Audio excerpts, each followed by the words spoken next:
கணேசையர் அப்படிங்கிறவரோட பிள்ளை நடேசையர், அவரோட பெண்ணுக்கு கல்யாணம். அவர் மடத்தில் ரொம்ப தொடர்பு கொண்டவர். பெரியவா மேலே அப்படி ஒரு பக்தி. பெரியவர் சொல்லியிருக்கார், வரதட்சணை வாங்கவே கூடாது, வரதட்சணை வாங்கி கல்யாணம் பண்ணுறவா என் முகத்தில் முழிக்கக்கூடாது அப்படின்னு சொல்லியிருக்கார். அவர் மடத்துக்கு பத்திரிக்கை வைக்கிறார். பெரியவா இன்னொன்னும் சொல்லியிருக்கா, என் பேரை போட்டுட்டு பத்திரிகையில் முதல்ல குரு நமஸ்காரம் போடுவா இல்லையா, அதுக்கப்புறம் குலதெய்வம் பேர் குரு எல்லாத்தையும் போட்டு அதுக்கப்புறம் தானே கல்யாண பத்திரிகையுமே நம்ம அச்சடிப்போம், அதான வழக்கம். என் பேர் கொண்ட பத்திரிகையை போட்டுட்டு ஒருத்தன் வரதட்சணை வாங்கினா அவன் செய்கிற பாவத்தில் எனக்கும் பங்கு வந்துடுறது.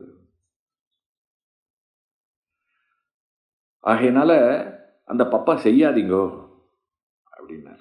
இது ஒரு தடவை சொல்லியிருக்கார், இவரும் கேட்டிருக்கார். தன் பொண்ணுக்கு கல்யாணம் அப்படின்னு சொல்லிட்டு பத்திரிகை கொண்டு வந்து வைக்கிறார். பிள்ளைக்கு கல்யாணம்னு சொல்லிட்டு பத்திரிகை கொண்டு வந்து வைக்கிறார். அதை எடுத்து பார்த்தா அதில் பெரியவா பேரே இல்லை. பெரியவா கவனிச்சாலோ இல்லையோ பக்கத்தில் இருக்கிறவா கவனிச்சிட்டா. ஏ என்ன ஓய், பெரியவரை விட்டுட்டு பத்திரிகையை கொண்டு வந்து கொடுத்துருக்கேளே அப்படின்னும் போது பெரியவர் காதில் விழருது. அவர் ஏதோ பெருசாக கோயிச்சுக்க போகிறார், வருத்தப்பட போகிறாருன்னு பார்த்தா வாங்கி பார்த்துட்டு ஆசீர்வாதம் பண்ணி கொடுத்துட்டு அவன் காரணம் இல்லாமல் செஞ்சிருக்க மாட்டான் அப்படின்னார். அவரும் சொன்னார், ஆமாம் பெரியவா, உங்கள் பேரை போட்டுட்டு நான் வரதட்சணை வாங்கினா நீங்கள் தான் கூடாதுன்னு இருக்க. எனக்கு நான் ஒன்றும் கஷ்டப்படுத்தி வாங்கலை, கொடுக்குறா. எனக்கு ஒரு பொண்ணு இருக்கா, என்கிட்ட வேற காசு பணம் இல்லை. ஆகையினால எனக்கு வேற வழி தெரியல. என்னால் முடிஞ்சது என்ன தெரியுமா, இந்த பாவத்தில் உங்களுக்கு பங்கு இல்லாமல் பார்த்துட்டது. பெரியவர் என்ன சொன்னார் தெரியுமா, நீ உண்மை பேசுற, உள்ளதை பேசுற, யதார்த்தத்தை பேசுற, பரவாயில்ல. பொருளாதாரம்ங்கிற ஒரு விஷயம் இப்படி எல்லாரையும் படுத்துறது. இந்த இடத்துல நீ பொய் சொல்லியிருக்கலாம், பத்திரிக்கை கொடுக்காம போயிருக்கலாம், ஏன் போட்டுட்டு நீ வாங்கியிருந்தா? ரொம்ப பேர் அப்படி பண்றா, அதையும் சொல்றார். ரொம்ப பேர் அப்படி பண்றா. அதனால ஒன்றும் இல்லை, உன்னுடைய கஷ்டம்லாம் நீங்க எல்லாம் நல்ல விதமாக நடக்கட்டும்னு தான் ஆசீர்வாதம் பண்ணார். ஆனால் இந்த சம்பவம் அவர் தன்னை சார்ந்தவர்களிடம் எந்த அளவிற்கு தேர்ந்த விதிமுறைகளை எல்லாம் எதிர்பார்த்தார் அப்படிங்கிறதுக்கு ஒரு அற்புதமான சாட்சி. அடுத்தது நம்ம வேதபுரி மாமா சொன்ன மாதிரி கருணாமூர்த்தி, அந்த அந்த அந்த கருணைக்கு நிறைய சம்பவங்களை சொல்லலாம். இருந்தாலும் நான் ஒரு சம்பவத்தை இந்த இடத்துல சொல்ல போறேன். என்னையே ரொம்ப உலுக்கித்து. பெரியவா சமயத்தில் காஷ்ட மௌனம் அனுஷ்டிப்பார். காஷ்ட மௌனம்னா வாயை மூடிண்டு சைகையில் பேசுறதல்ல. சிலர்லாம் மௌன விரதம் இருப்பா, வேடிக்கையாக இருக்கும். விரதம் இருக்கான்னு பேர் தானே தவிர சைகை பாஷை பிரமாதமாக இருக்கும். இதுக்கு நீ வாயை திறந்து பேசிடலான்னு நம்மளை சொல்ல வச்சிருவா.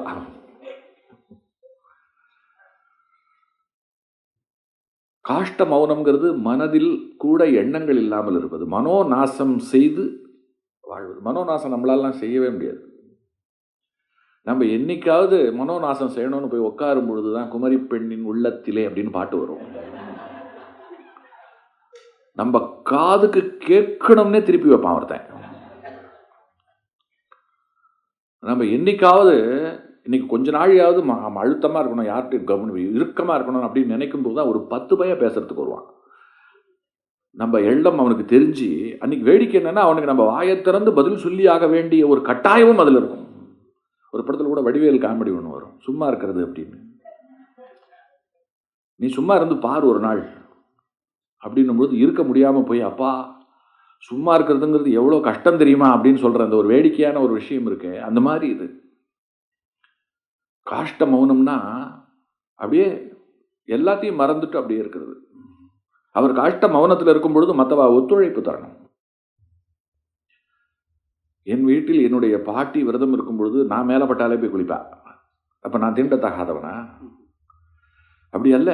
ஒரு ஜபம் பண்ணி கொண்டு ஒரு நெறியில் நாம் இருக்கும் பொழுது நம்ம உடம்பில் உருவாகிற ஆறா நம்ம உடம்புல உருவாகிற ஒரு மின்காந்த அலை வேற. அந்த அலை ஒரு நம்ம எங்க வேணா போறோம், எப்படி வேணா வரோம், அதை போன்ற நிலையில நாம இல்லை. அந்த மின்காந்த அலையோடு நாம இல்லை.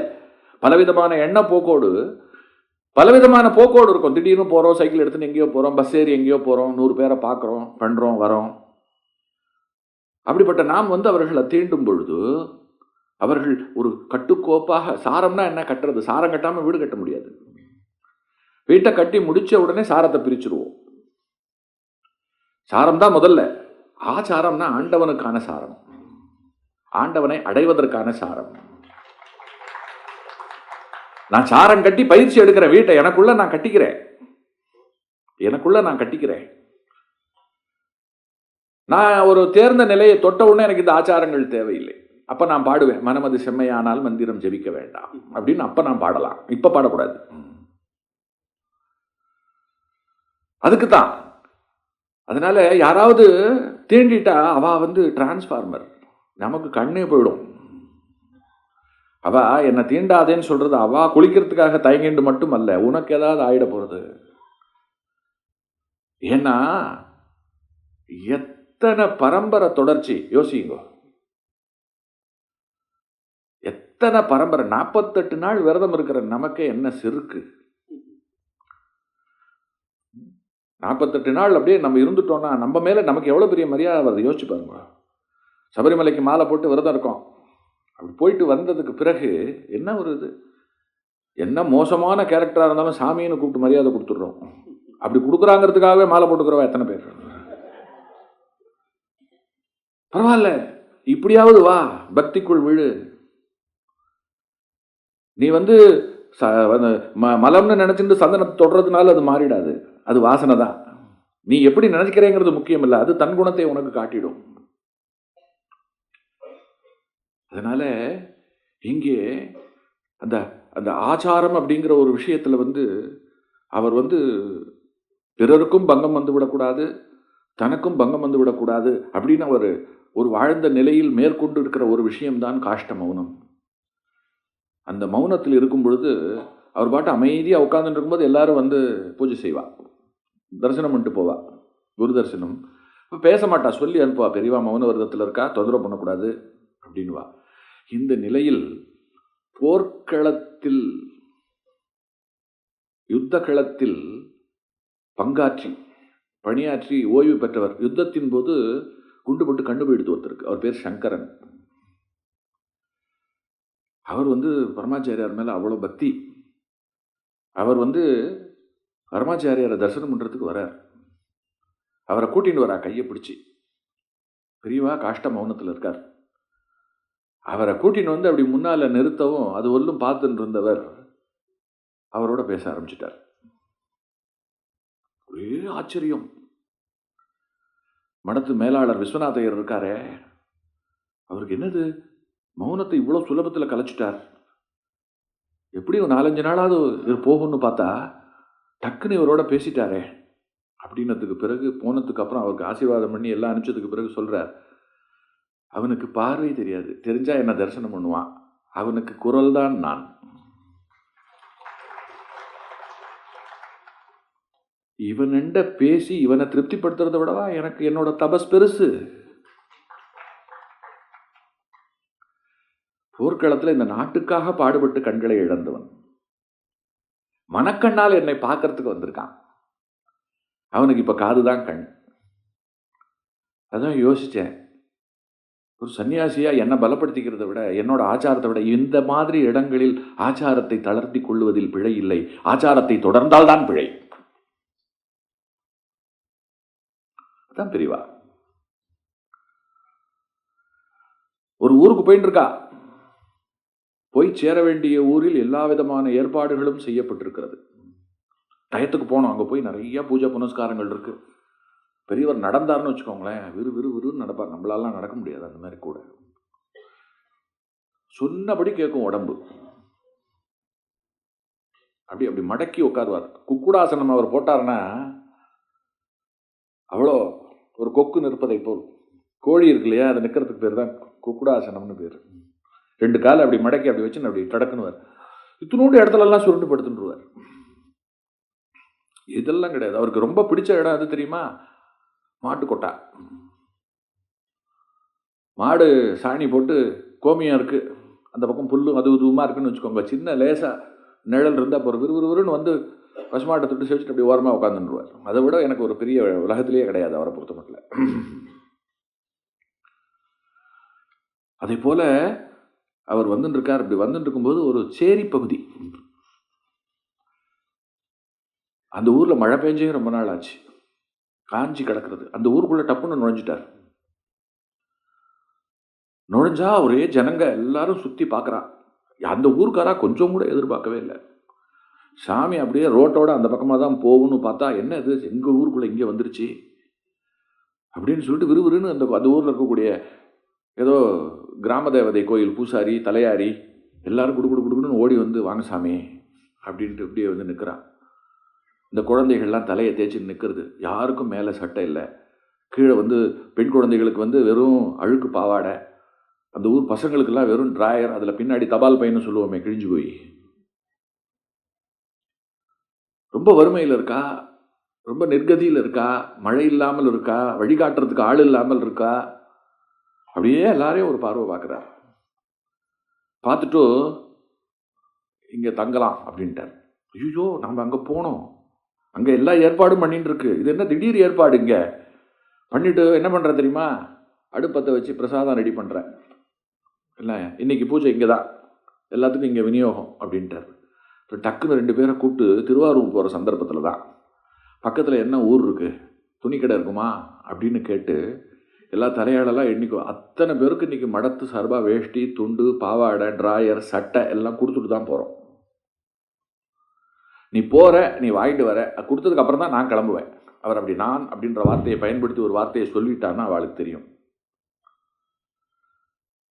போய் பக்கத்தில் இருக்கிற கொரடாச்சேரி அது இது அங்கங்கே இருக்கிற ஊர்களில் இருக்கிற துணி கிணி எல்லாத்தையும் வாங்கிட்டு வந்து அதுக்குள்ளே இங்கே பிரமாதமாக சாதம் பண்ணி அத்தனை பேருக்கும் விநியோகம், அவ்வளவு பேருக்கும் துணிமணி எல்லாம் கொடுத்தாச்சு. கொடுத்துட்டு எல்லாருக்கும் ஆசீர்வாதம் பண்ணிவிட்டு அவர் கிளம்பும்போது மேலாளர் சொல்கிறார் பக்கத்தில் இருந்துட்டு, அங்கே வந்து ரொம்ப லேட்டாகிடுது, இன்றைக்கி பூஜை பண்ண மாதிரி தான், போனால் கூட இன்றைக்கி பூஜை பண்ண முடியாது அப்படின்னப்போ ஒரு வார்த்தை சொன்னார். ஏண்டா இப்போ இங்கே நடந்ததுக்கு பேர் என்ன?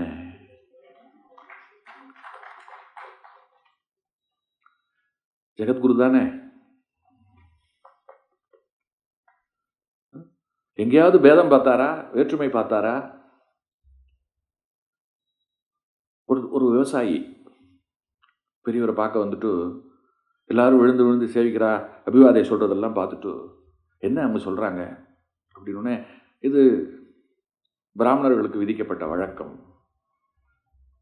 அன்னைக்கு பேசும்போது சொல்கிறார், மந்திரங்களில் மிகச்சிறந்த மந்திரம், வசந்த மந்திரம், உயர்வான மந்திரம் காயத்ரி மந்திரம். மந்திரங்களின் தாய் காயத்ரி. காயத்ரி ஒருத்தவங்க சொன்னால் போரும், மற்ற மந்திரங்கள் தெரிஞ்சிருக்கணுங்கிற அவசியம் இல்லை. இது அவர் கேட்டிருக்காரு. அவருக்கு இப்போ என்னன்னா, தான் அந்த மந்திரத்தை சொல்லணும், தானும் வந்து ஜபம் பண்ணி காயத்ரியோட அனுகிரகத்துக்கு ஆளாகணும். ஒன்றும் தப்பு இல்லையே, எல்லாரும் தானே சொல்லணும், மந்திரம் எல்லாருக்கும் தானே பொது. ஆனால் அந்த மந்திர சாஸ்திரத்திற்கு பின்னால முக்கியமா சில விஷயங்கள் சொல்லியிருக்கு. அக்னி பிரயோகமாக, அக்னி பூர்வமாக ஒரு ஆச்சாரியனை, ஒரு குரு மூலமாக அது வந்து உபதேசமாகணும். அதனாலதான் சின்ன வயசுலேயே பூனலை போட்டு என்ன உண்டோ அதை நாம் செஞ்சு விட்றோம். இதுதான் வந்து சூழல். இவளுக்கு அந்த சடங்கு சம்பிரதாயம் கிடையாது. இவருக்கு வயசாயிடுத்து, இனிமே போய் இவரை பூனலை போட்டு வா அப்படின்லாமும் சொல்ல முடியாது.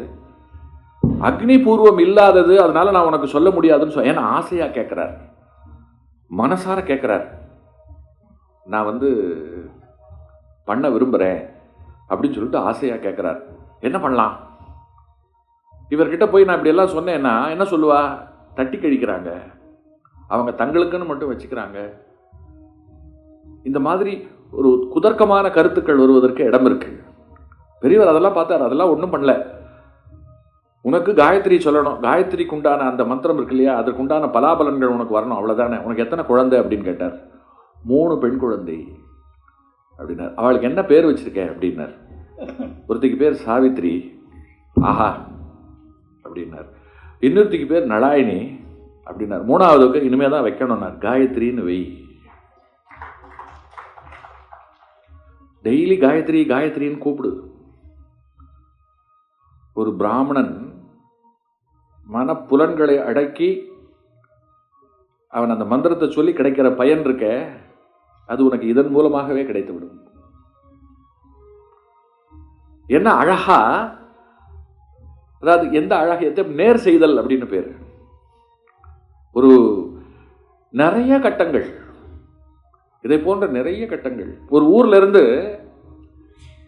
இதே மாதிரி ஒரு கிராமத்து வழியா போயிட்டு இருக்கும்போது ஒரு விவசாயி என்ன பண்றான், தன் நிலத்தில் விளைந்து இருக்கக்கூடிய காய்கறிகள், நெல் எல்லாத்தையும் கொண்டு வந்து ரோட்ல ஓரமா வச்சுட்டான். பெரியவருக்கு காணிக்க.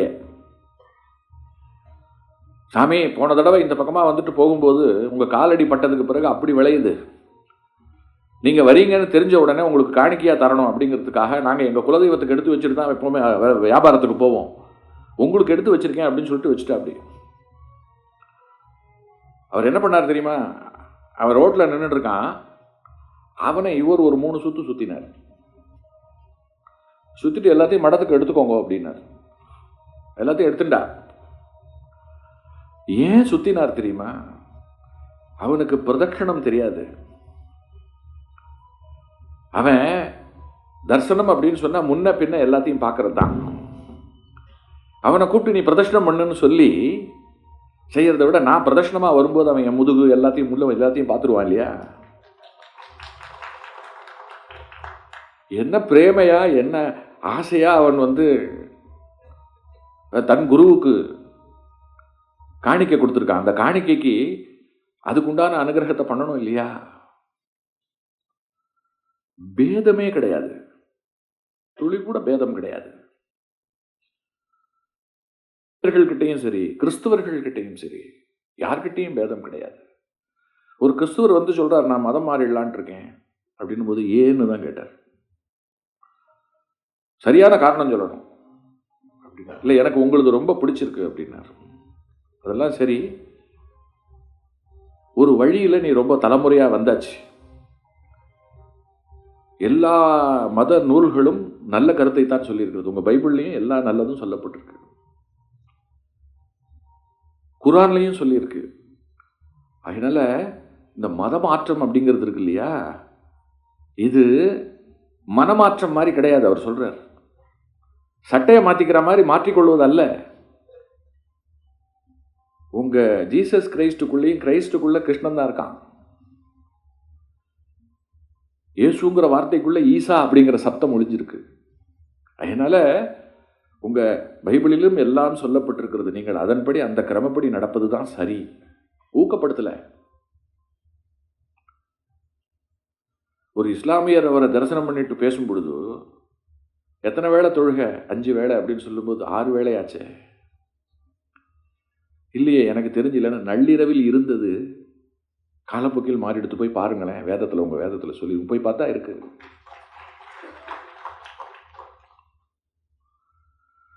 காஞ்சிபுரத்தில் ஒரு பிள்ளையார் கோயில், அந்த பிள்ளையார் கோயிலுக்கு அவர் போகும்பொழுது பூ அலங்காரம் அப்படி பண்ணியிருக்கா.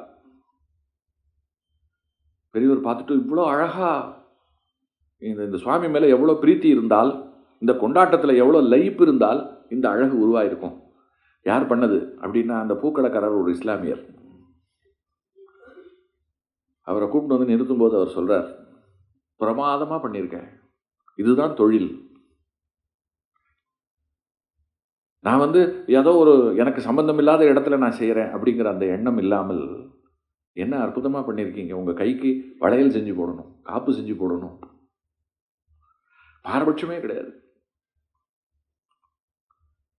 அப்படி ஒரு பேரன்பு, அப்படி ஒரு கருணை எல்லார்கிட்டையும் அவர் காட்டினது.